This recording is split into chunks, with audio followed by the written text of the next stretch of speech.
Doctor Ambedkar साहब की 130वीं सालगिरह पड़ रही है और इस श्रृंखला में हरियाणा CITU ने 3-4 दिन की चर्चाओं का एक सिलसिला शुरू किया है। जब तक बाकी के मित्र लोग इस चर्चा में शामिल होने के लिए आते हैं, क्योंकि बीच में लाइव की निरंतरताओं में थोड़ी सी बाधा पड़ी थी और हम लोग इस डिजिटल मीडिया से बाहर निकल गए थे। अब लॉकडाउन दोबारा से भी लौट कर आ रहा है और वैसे भी ये भी एक चर्चा का माध्यम है। इसलिए जब तक साथी लोग अपने हाथ में अपनी अपनी चाय के कप लेकर आए और बातचीत में शामिल हों और हम लोग अपनी मुद्दे की बातचीत पर आए, उसके पहले डॉक्टर अंबेडकर संविधान सभा में किस तरीके से पहुँचे उसकी रोचक कहानी पर हम लोग बातचीत करते हैं, जो आमतौर से चर्चा में नहीं आती है, अनदेखी रह जाती है। जब आज़ादी के बारे में एक आम राय बन गई थी कि फलानी तारीख को देश आज़ाद हो जाएगा, उस वक्त पूरे देश भर में संविधान सभा के लिए चुनाव हुए थे जुलाई 1946 में। और इस 1946 में संविधान सभा के लिए हुए चुनाव में मोटे तौर पर ये आधार बनाया गया था कि 10 लाख लोगों के ऊपर एक प्रतिनिधि चुना जाना चाहिए, 10 लाख मतदाताओं के ऊपर एक प्रतिनिधि चुना जाना चाहिए। और उस हिसाब से लगभग 292 लोग थे जो प्रतिनिधि चुने गए थे। इनके अलावा 93 प्रतिनिधि ऐसे थे जो 93 प्रतिनिधि रियासतों की ओर से, प्रिंसली स्टेट्स की ओर से आए थे, जहाँ पर सीधे अंग्रेज़ों की हुकूमत का राज नहीं था, बल्कि अपरोक्ष तरीके से उन राजाओं के जरिए या बादशाहों के जरिए वो राज किया करती थी। तो 93 वहाँ से चुनकर आए थे और 4 बड़ी बड़ी कमिश्नरीज थी। उन 4 बड़ी बड़ी कमिश्नरीज में जिसमें दिल्ली थी, जिसमें अजमेर मेवाड़ था, जिसमें कुर्ग था और जिसमें ब्रिटिश बलूचिस्तान भी था, इनसे भी चुनकर आए थे।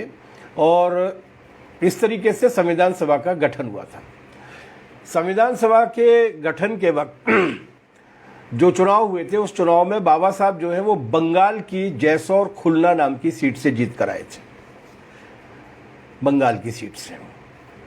और ये सीट उनके उस वक्त पूरे देश भर में जो छुआछूत के खिलाफ या अस्पृश्यता के खिलाफ या मनुवाद के खिलाफ या ब्राह्मणवाद के खिलाफ जो आंदोलन चल रहे थे, उन्हीं की धारा का एक आंदोलन था जिसे कहते हैं नमो शूद्र आंदोलन। नमो शूद्र बंगाल के इलाकों में, ख़ास तौर से पूर्वी बंगाल के इलाकों में ये आंदोलन बहुत ताकतवर था। और वहाँ के एक बहुत बड़े नेता थे जिनका नाम था जोगेंद्र नाथ मंडल। वो 2 सीटों से लड़े थे और उन्होंने अपनी एक सीट को खाली करके उन्होंने अपनी एक परंपरागत मजबूत सीट को खाली करके बाबा अंबेडकर साहब को वहाँ पर चुनाव लड़ने के लिए बुलाया। अंबेडकर साहब वहाँ बहुत बड़ी मेजॉरिटी के साथ जीत कर आए थे।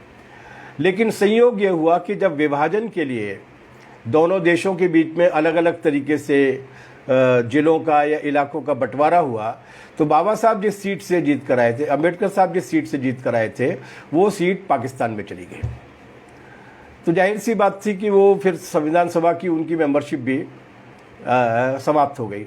ऐसी स्थिति में ये उस देश के उस समय के राजनीतिक नेतृत्व के कौशल के बारे में दाद दी जानी चाहिए। उनसे हमारे राजनीतिक मतभेद हो सकते हैं, लेकिन एक जानकारी हम लोगों को ये रहनी चाहिए कि उस वक्त इस बात को महसूस किया कि नहीं, डॉक्टर अंबेडकर की मौजूदगी संविधान सभा में बहुत ज़रूरी है। और पंडित जवाहरलाल नेहरू की पहल पर कम्युनिस्ट पार्टी और कांग्रेस के समर्थन से वो बम्बई की प्रेसिडेंसी की एक सीट से जीत कर आए, जिस सीट को जहां से पहले कांग्रेस ही जीत कर आया था, जिस सीट को उसके इस्तीफे के जरिए खाली कराया गया और इस बात को सुनिश्चित किया गया कि डॉक्टर अंबेडकर नई संविधान सभा में पहुंचे। तो दरअसल उसी संविधान सभा के लिए वो 2 बार जीते थे। एक बार उस सीट से, जैसौर और खुलना नाम की सीट से, ये 2 जिले हैं वहाँ के, उस सीट से जो बाद में पाकिस्तान में चली गई। और उसके बाद वो इस संविधान सभा में, जिसमें फिर उन्होंने ड्राफ्टिंग कमेटी के चेयरमैन की भूमिका बहुत अच्छी तरीके से निभाई, उसमें वो एक खाली की हुई सीट पर गए और कम्युनिस्टों के और कांग्रेस पार्टी के समर्थन के साथ गए। बहरहाल उस पर अपन बात करते हैं कि किस तरीके से उन्हें चुना गया संविधान सभा की ड्राफ्टिंग कमेटी का चेयरमैन। लेकिन इस बीच में ये जान लेते हैं कि जोगेंद्र नाथ मंडल साहब के साथ क्या हुआ। जोगेंद्र नाथ मंडल साहब पाकिस्तान में रह गए।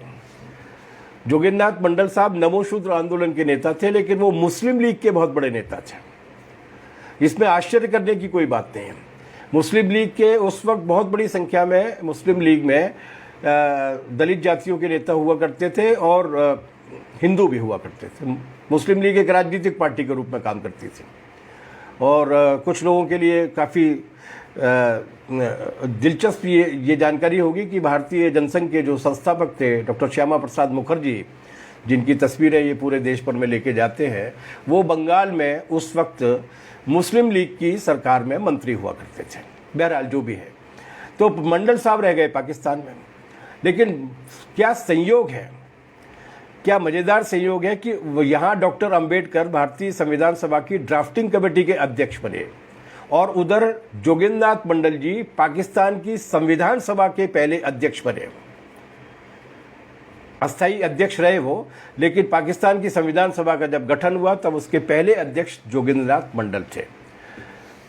मतलब ये उस वक्त चल रहे उस सामाजिक आंदोलन की स्वीकार्यता थी, उसके नेतृत्व की स्वीकार्यता थी कि वो दोनों देश जो सदियों तक एक खास किस्म की सामाजिक कुरीतियों से जकड़े हुए समाज में रहे, जिनमें दलित जातियों का, शूद्र जातियों का, वंचित जातियों का जबरदस्त आंदोलन चला उस बेड़ियों से मुक्ति पाने के लिए, उसके दो बड़े नेता उन दोनों ही देशों की संविधान सभाओं के में मुख्य जिम्मेदारियां निभाते हैं। जोगिंद्रनाथ मंडल जी अध्यक्ष बनते हैं और क्या कहते हैं उनको अंबेडकर साहब यहाँ पर ड्राफ्टिंग कमेटी के चेयरमैन के रूप में आते हैं। ये एक बड़ी घटना है जिसके कई सारे आयाम हो सकते हैं, जिनके बारे में चर्चा की जानी चाहिए। लेकिन अभी फ़िलहाल हम लोग इस सवाल पर बातचीत करने की बजाय अपने मुख्य सवाल पर आएंगे, और वो मुख्य सवाल यही है कि खैर इस बीच में जोगिंद्रनाथ मंडल साहब के साथ और भी दिलचस्प घटनाएं घटी।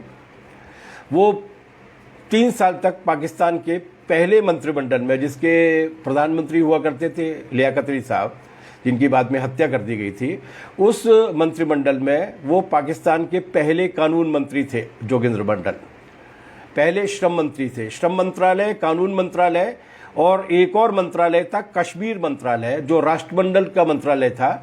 उस राष्ट्रमंडल का और कश्मीर मंत्रालय का कामकाज भी वो देखा करते थे।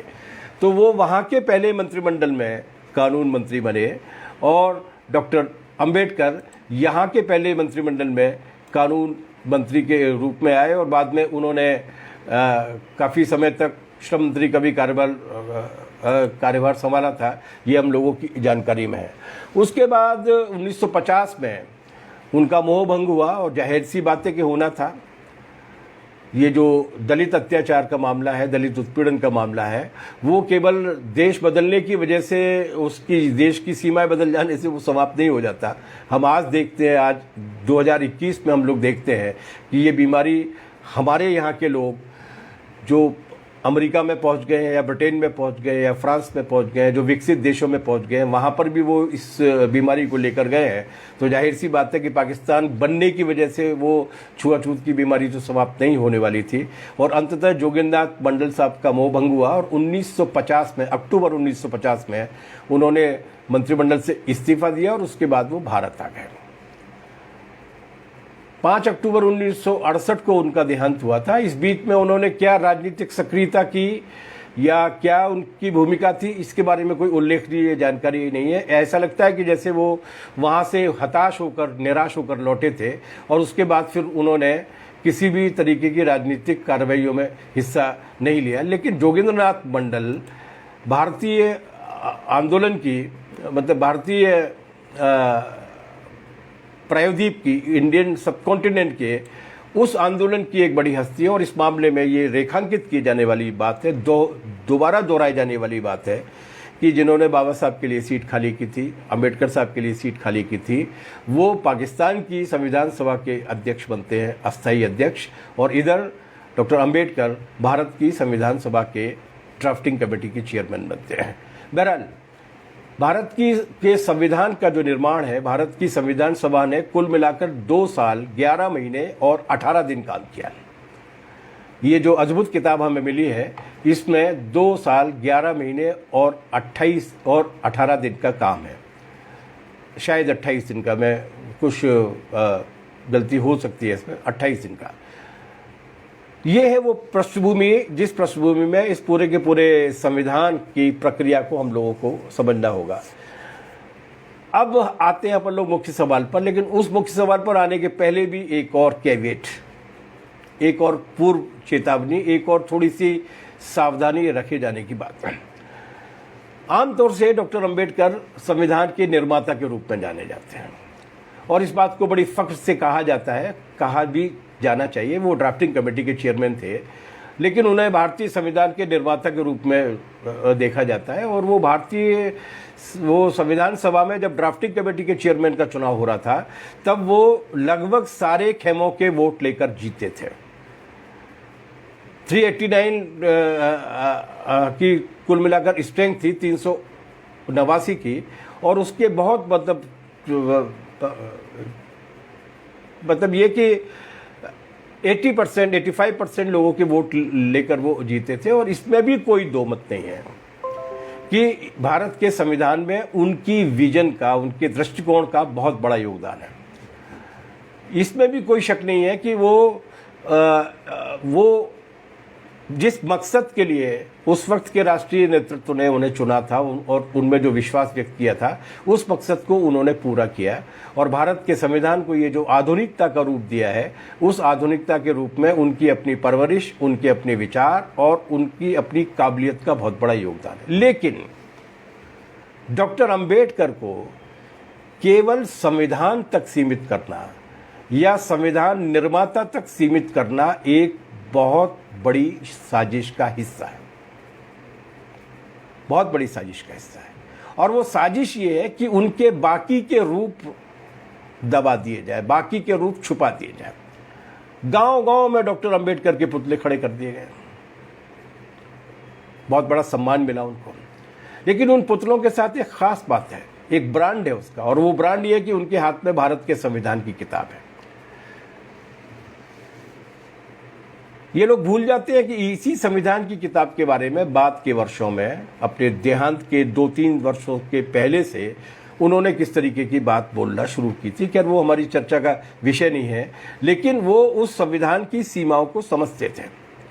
उस संविधान के निर्माता के बावजूद वो ये मानते थे कि ये संविधान पर्याप्त नहीं है। असली बाबा साहब अंबेडकर केवल संविधान के निर्माता नहीं है। असली बाबा साहब का रूप दूसरा है, जिसे बहुत जानबूझकर सोची समझी साजिश के तहत छुपाने की कोशिश की जाती है, और हमें इससे समझना पड़ेगा असली बाबा साहब कौन है, असली डॉक्टर अंबेडकर कौन है। असली डॉक्टर अंबेडकर वो व्यक्तित्व हैं जिन्होंने भारत की हजारों साल पुरानी जाति व्यवस्था का काफी सुव्यवस्थित तरीके से अध्ययन किया था, उसकी जड़ों को खोज कर निकाला था।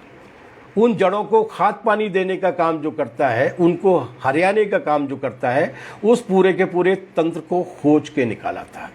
और केवल इतना ही नहीं किया था, बल्कि इस विषवेल को किस तरीके से समाप्त किया जा सकता है, इसके बारे में भी वो अपने हिसाब से बहुत सुव्यवस्थित योजना लेकर आए थे। बाबा साहब जाति शोषण के नियंत्रण की बात नहीं करते हैं, वो जातियों के अंत की बात करते हैं।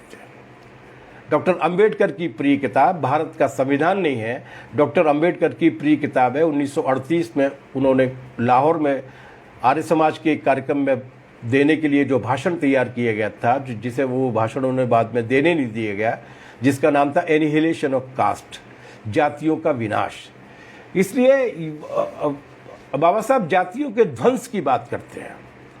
अब बाबा साहब मैं बार बार बोल रहा हूँ, तो मुझे ये याद दिलाना जरूरी है, और मेरे लिए और हम सब लोगों के लिए फख्र की बात है कि ये बाबा साहब नाम उन्हें कॉमरेड आर.बी. मोरे ने दिया था, जो कम्युनिस्ट थे और कम्युनिस्ट पार्टी की और सीपीएम के टिकट पर विधायक भी रहे थे। महाराष्ट्र में सीपीएम के नेता रहे, और 1936 में अखिल भारतीय किसान सभा का लखनऊ में जो स्थापना सम्मेलन हुआ था, उस स्थापना सम्मेलन में भी वो शामिल रही है।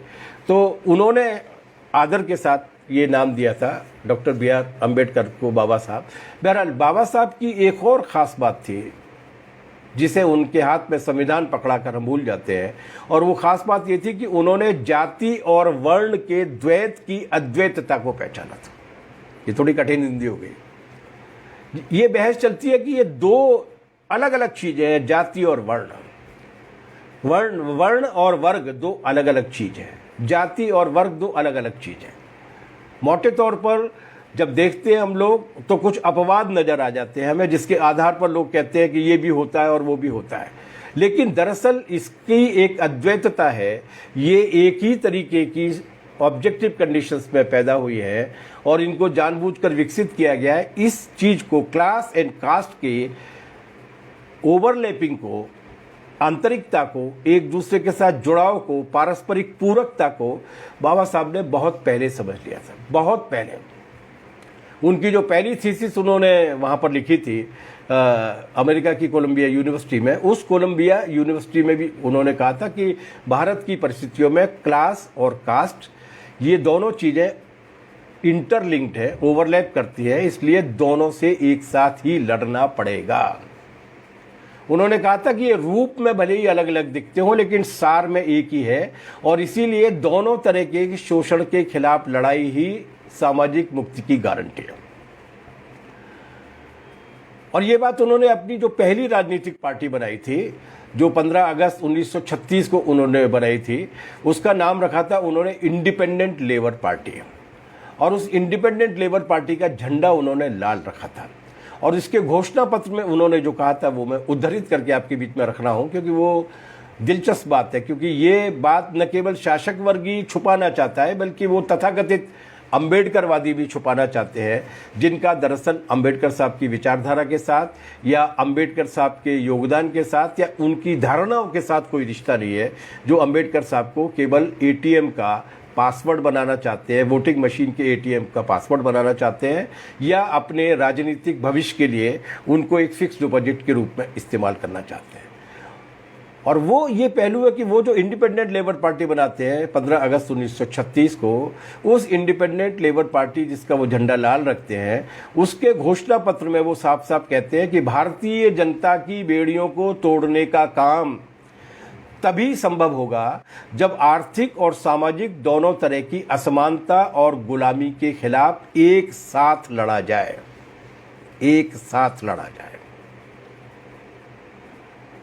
मुझे मालूम नहीं है कि मैं ये नहीं कह सकता कि मायावती जी ने ये सब पढ़ा है कि नहीं पढ़ा, लेकिन मायावती जी ने अगर पढ़ा है और इसके बाद भी उन्होंने अगर उसको नहीं समझा है तो वो अंबेडकर साहब के नाम का दुरुपयोग कर रहे हैं।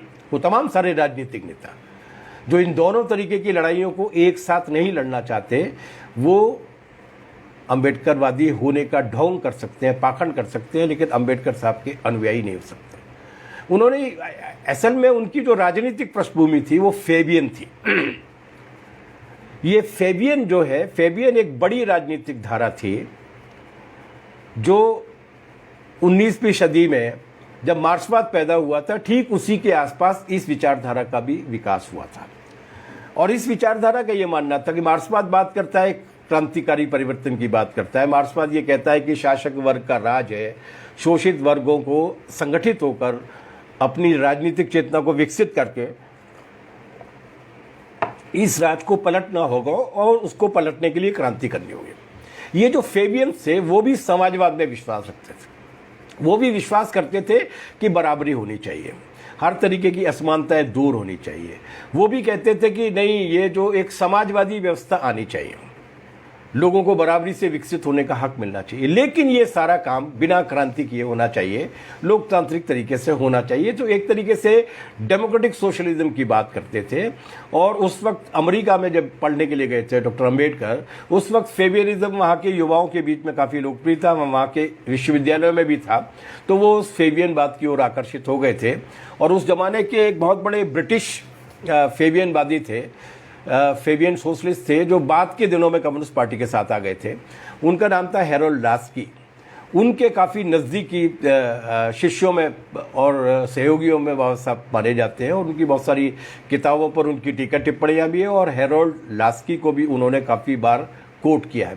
बहरहाल वो एक अलग बात थी। तो जो हम कहना चाहते हैं वो ये कि उनकी भाषा वो जॉर्गन नहीं थी जिस जॉर्गन में वर्ग की, वर्ग संघर्ष की, वर्गीय शोषण की बात की जाती है, क्योंकि वो फेबियन थे।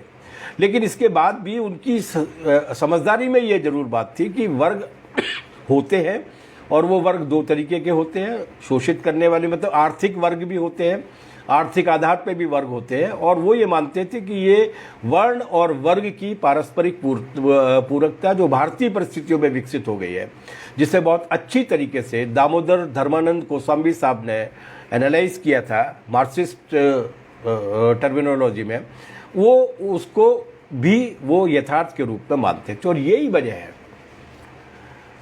ये वो पृष्ठभूमि है जिसे समझकर हम अगर संविधान तक पहुंचेंगे और आज की चुनौती तक पहुंचेंगे तो हमारे लिए काफ़ी उपयोगी होगा। और यही वो परिस्थितियां हैं, यही वो वजह है कि आप डॉक्टर अंबेडकर की सक्रियताओं के आयाम देखिए। वो महाड़ का सत्याग्रह भी कर रहे हो, 14 तालाब के पानी की लड़ाई भी लड़ रहे हैं, मनु की किताब भी जला रहे हैं, गांधी के साथ तीखी बहस भी कर रहे हैं, गांधी जी के साथ, लेकिन इसी के बीच में वो ट्रेड यूनियन भी बना रहे हैं, इसी के बीच में वो मजदूरों की लड़ाई लड़ने का समय भी निकाल रहे हैं। ये जो बड़ा योगदान था, ये बड़ा योगदान उनकी उस समग्र समझ से जुड़ा हुआ था जो ये मानता था, ज्योतिबा फुले के जमाने से ये धारा चली आई है हमारे देश में, जो ये मानती थी कि नहीं, ये दोनों तरीके के शोषण है और इन दोनों तरीके के शोषण का आपस में रिश्ता है और इन दोनों से एक साथ ही लड़ा जा सकता है। उनका एक और बड़ा योगदान था जिसके बारे में हम लोगों ने कई बार बातचीत की, अभी उस पर ज़्यादा समय देने का वक्त नहीं है, और वो ये कि महिलाओं के अधिकारों के लिए, महिलाओं की मुक्ति के लिए उनकी जो समझदारी थी, वो उनके ज़माने में जितने भी मुख्य धारा की राजनीतिक पार्टियों के नेता, दार्शनिक और विचारक हुआ करते थे, उनसे मीलों आगे थी। वो पहले नेता थे ऐसे जिन्होंने जाति का क्लास ही नहीं पहचाना था, बल्कि जाति का जेंडर भी पहचाना था, और उन्होंने